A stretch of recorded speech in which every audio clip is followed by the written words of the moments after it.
This is the woman who opened fire at the Joel Osteen Church in right outside Houston, Texas. I talked about this the day after it happened, and I mistakenly said California because I was talking about California, thinking about California. That was my fault. At the time of talking about this previously, it was said that it was a woman that had a long rifle, went into the church, opened fire with her 5-year-old son, and that she was killed by 2 undercover police officers, and her 5-year-old son was shot in the head and was in critical condition. And that's all the information there was at the time of when I made my original video about this woman. And now there's been a lot more that has come out. 1, her son was 7 years old. 2, her gun had the word Palestine on it. And 3, a lot of people are saying she was transgender, which I have not been able to find a shred of that anywhere. So I just want to mention that. That's what everybody is saying, but I can't find where that would be the case. I have seen where they have said that the 7-year-old is her biological child from her. She gave birth to this child biologically. And therefore, if she gave birth to this child biologically, then she has always been a she. So that's the only thing I have right there. But this was just updated just about 30 minutes ago, and this is on CNN. They are talking about exactly what transpired because she fired a rifle inside a Houston megachurch on Sunday and she was killed by law enforcement. They said she had a history of mental illness, a string of arrests spanning nearly 2 decades. Y'all, there's 20 years of arrests, and here she was still out on the streets. And family who had previously sought help from authorities to prevent her from accessing weapons. This is according to interviews and court documents. They had tried to reach out to authorities previously over the last 20 years to say, hey, there's something wrong with her. She has mental issues. She is not right in the head. She should not be allowed to own firearms, legally purchase them. We all know that legal and illegal purchase are 2 totally different things. Just because you can't get them legally does not mean you can't just go to your neighbor on Facebook Marketplace or Craigslist or somebody down the street and buy a gun from them in cash and no record of it. People do it all the time, right?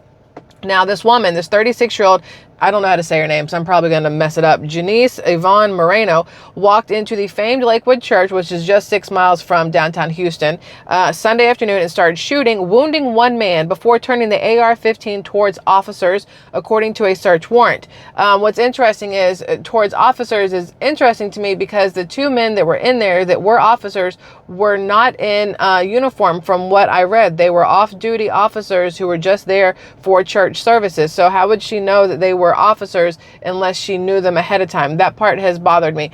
She was shot and killed by law enforcement acting in self-defense, the warrant says. Her 7-year-old son, who originally they said was 5, whom she brought with her, was shot in the head and taken to a hospital. They're still saying it's unclear who wounded the child, if it was from the fire aimed at Moreno herself from the undercover or off-duty police officers, or if she did it. They have not been able to identify who actually shot the child.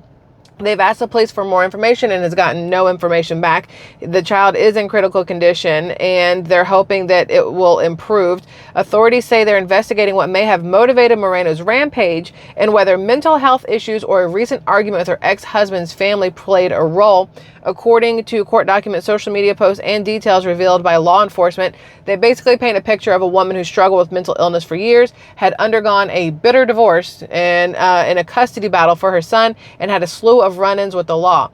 So I'm going to have to assume undergone a bitter divorce and custody battle. If she had the child with her, how would she, as a mentally unstable woman, have won custody of this child? And if she didn't win custody of this child, why was she alone with this child without some sort of supervision if the husband was granted custody of the child? I have a lot of questions, okay? Investigators found 2 firearms on her at the time of the shooting, including the AR-15, because, you know, that's one of the things that the government's pushing, that we should not be allowed to own, which police said she legally purchased in December, so just a few months ago. Her mother-in-law alleged the family had repeatedly attempted to get help from both law enforcement and child protective services to help avert a tragedy such as the one that unfolded last week. Now, according to this, she had a documented mental health history and had been placed under an emergency detention order by Houston police officers in 2016. So, I mean, that's a long time ago. That's math. 7 years ago, 8 years ago, maybe. This is according to Houston Police Department Homicide Division Commander Christopher Hassig. He told that in a Monday news conference. Now, according to state law, a person with mental illness can be detained when they are at substantial risk of serious harm to themselves or to others.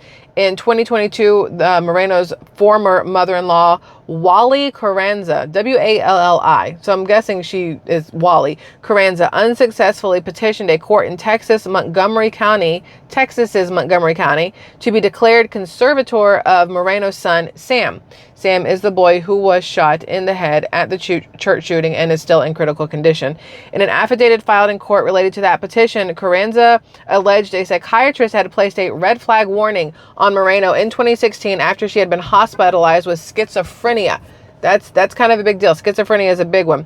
Carranza alleged in the same document she found a gun in Moreno's things in 2020 and took it to police in Colorado, where Moreno was staying with Carranza at the time, to have it confiscated because of the psychiatrist's warning. Colorado has laws that aim to prevent people who may pose a risk to themselves or others from having guns. Not all states have that. Colorado does. Now, Carranza, who wrote on Facebook on Monday that Moreno had in the past taken medication for schizophrenia, said in the same court document that Moreno's mother told Carranza she was afraid of her daughter's violent temper. She was a beautiful and fine young lady before, and then she stopped taking medication. We asked for interventions for her many, many times. She was hospitalized many times. She was violent many times. There were red flags for 6 years, and we raised them and we flew them high, and nothing was done. They asked for help from Child Protective Services, CPS. We asked for help from police and received it many times, but she was still allowed to own guns. It's unclear whether and how Moreno responded to the allegations in the court documents and why Carranza's conservatorship effort was not successful. But in LinkedIn posts, a user with the name Janice Moreno, which is the name of the shooter, appeared to respond to the conservatorship request, repeatedly linking to Carranza's LinkedIn page and accusing her of slander and defamation. Now, Moreno also applied in 2022 for a protective order against her ex-husband, alleging he threatened her, and against her former mother-in-law, alleging harassment. The cases were dismissed when Moreno didn't appear in court. So she filed these things, then never showed up for court, so they were thrown out. So it still looks like she is the one who has the issues, right? Moreno should never have been allowed to own firearms, the Carranza woman said again. Now, Texas has no red flag law, also known as an extreme risk protection order law, that would allow authorities to take weapons from a person thought to be in crisis. They do not have that, not like Colorado. So in Texas, if they think you're in crisis, there's nothing they can do aside from, I guess, somebody trying to get you into some sort of mental institution, but they cannot go after your weapons, which, if you want to stop and think about it, for the people who are, like I am, for 2A, for everybody having the right to bear arms, to defend themselves, to have, their own guns and ammunition and everything like that, that's a good thing that the courts or the state cannot just step in and take it because they deem you to have mental instabilities, because anybody can deem you mentally unfit when they want to in order to take things from you. So this is a really tricky spot, in my opinion. Clearly, the woman was batshit crazy because she did walk into a church and open fire while holding her child with her, right? So clearly there was something wrong there. However, them not taking her guns probably would not have stopped what happened. If they had gone in and taken everything she legally owned, what would be to stop her from going somewhere and again purchasing something off the street and then going in and doing the exact same thing? They never would have known about them because she would not have procured them legally. She would have gone through the dark ropes of getting things, which is how a lot of people who commit crimes have their things. It's not because they followed the letter of the law, it's because they did things illegally, and that's why they are where they are and what they're doing, right? But for Texas to not have that no red flag law, in my opinion, this is my opinion, is actually a good thing. Because again, the states that have things like that, although it is implied that it is to protect you from your own mental health and therefore protect others around you, it could easily be used to disarm citizens just because they say, well, you look like you have a mental issue, we're going to have to take those from you. You guys know you get what I'm saying, right? The more control you give government over things, the more control they will take, and the more they will find ways to wiggle that control around so they can get control how they want it, despite what is right or what is wrong. All right. Now, according to this, the fault lies in the Child Protective Services of Montgomery County and Harris County that refused to remove custody from a woman with known mental illness that was not being treated, and with the state of Texas for not having strong red flag laws that would have prevented her from owning or possessing a gun. Again, those laws are not going to prevent you from owning. It's just going to prevent you from getting it legally. And I think people hear these things and read these things, and a lot of times, not you guys, obviously, because y'all wouldn't be here if you thought like, unfortunately, a lot of other people do. A lot of times people see this and go, oh yeah, no, that's right. She wouldn't have had one, because they don't realize that there's other ways for people to get the things that they want besides legally, right? A spokesperson for Texas's Department of Family and Protective Services, which oversees the state's child protective services, said CPS officials are investigating the shooting alongside law enforcement.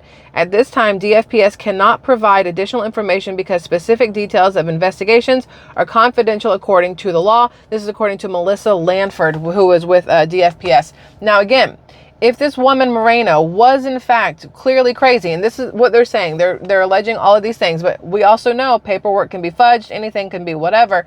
I'm not saying it was or it wasn't. I'm just putting everything out there. We have to think of things outside of the box. We have to think for ourselves. We have to question everything, because if we stop questioning things, then we're just a bunch of sheep, right? So if this woman was as schizophrenic as they say, as batshit crazy as they say, and as bad as they say, why did she have custody of her child?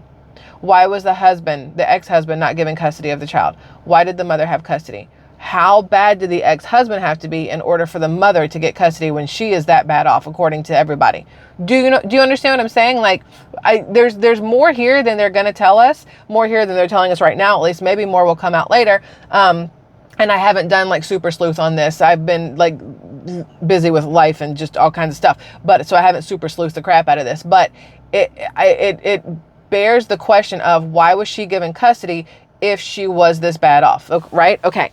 Now, they did say that a lot of neighbors were talking about how they were afraid to walk in their neighborhood because she had pulled guns on them before and she had yelled at them and everything else. And again, if that was the case, wouldn't she have been in more of a jailed situation?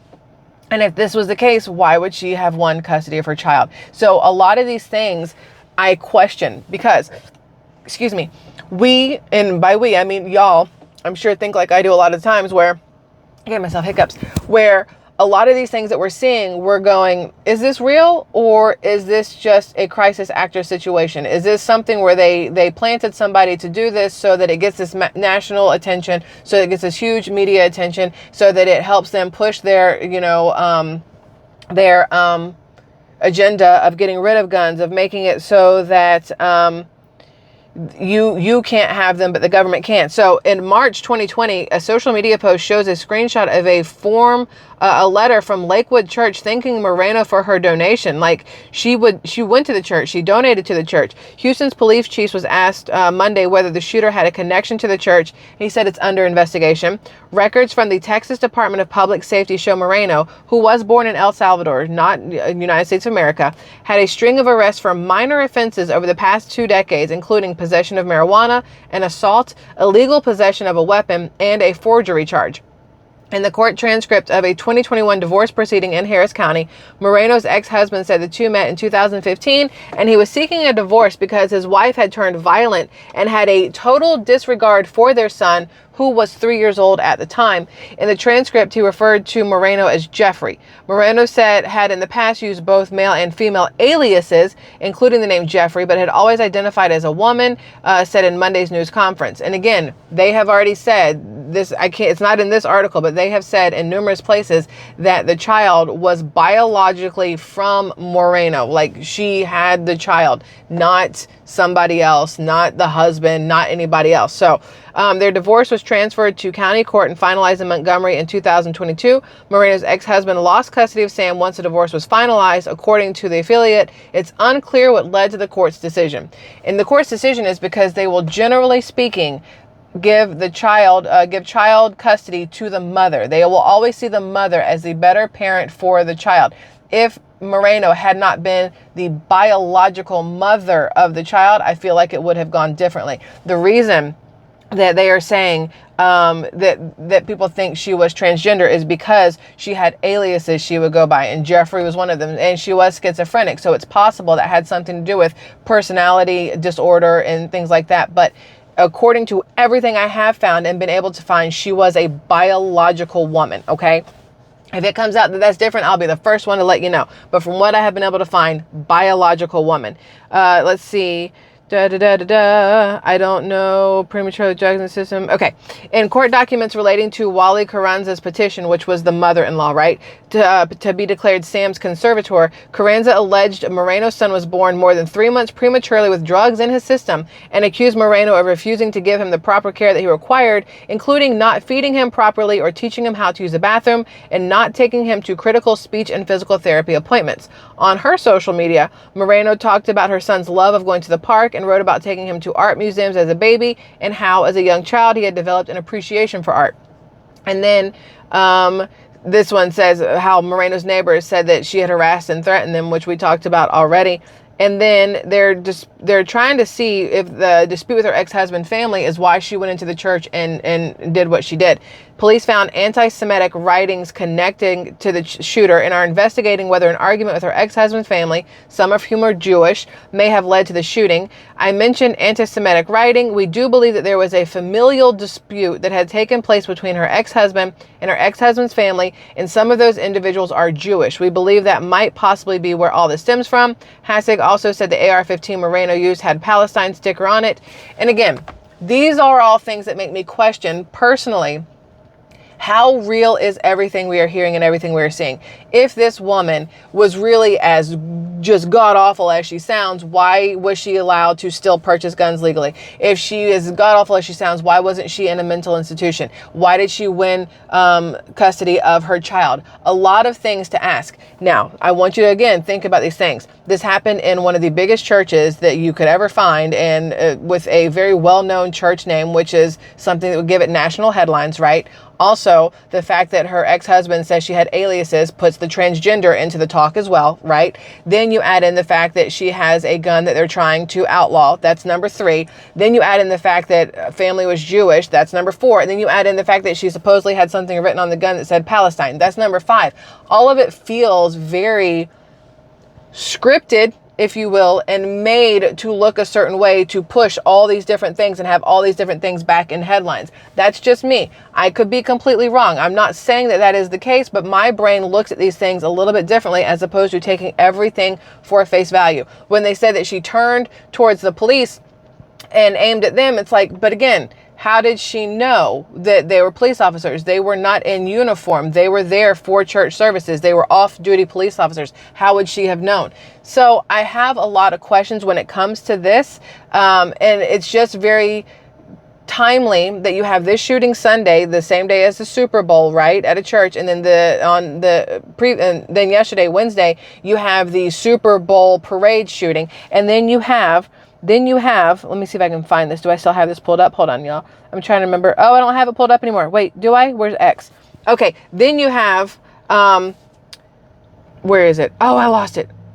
No, the POTUS, President of the United States, Biden had put something up regarding the shooting.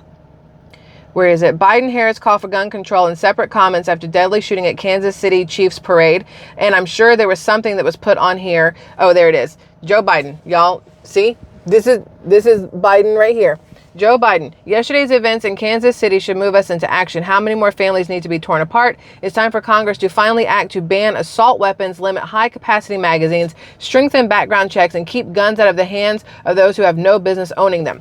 Now, that's because of, obviously, a different video we talked about with the Kansas City Chiefs parade where there was shooting, but it goes along with this. 2 shootings within 4 days of each other, and the president coming out talking about we have to ban guns and everything else, and all of it just seems like it was designed for this. And I don't like being a conspiracy theorist, and I don't like being so cynical about things, but I look at things when they happen, how they happen, what transpires during them, and then I have questions. And if those questions that I have don't have an answer that makes sense, it makes me go back, I don't know if I believe what we're being told right now. So when it comes to the church shooter, I don't believe everything we're being told. That is me. That is me personally. I was not at the shooting. I've never been to that church. I do not know this Moreno lady. I don't have any other information besides what they are giving us, but the information they are giving us makes me question everything they are giving us. So that's that. Just want to talk to you guys about that because I thought it was something that needed to be discussed. I would love to know your thoughts on this, Squirrel Tribe. If you would like to drop them in the comment section. I'm curious your thoughts on the red flag laws or lack of, your comments on your thoughts on 2A in general, open carry, illegal versus legal gun ownership. If, you think that maybe... I want to know how she got custody of the kid. That's what's bothering me the most out of everything. But I'd love your thoughts on all of this if you don't mind sharing, because I like when we have these conversations in the comment section, like the whole community gets together and just hashes things out. So that's that, Squirrel Tribe. I love you all immensely, and I'll see you guys later. Bye.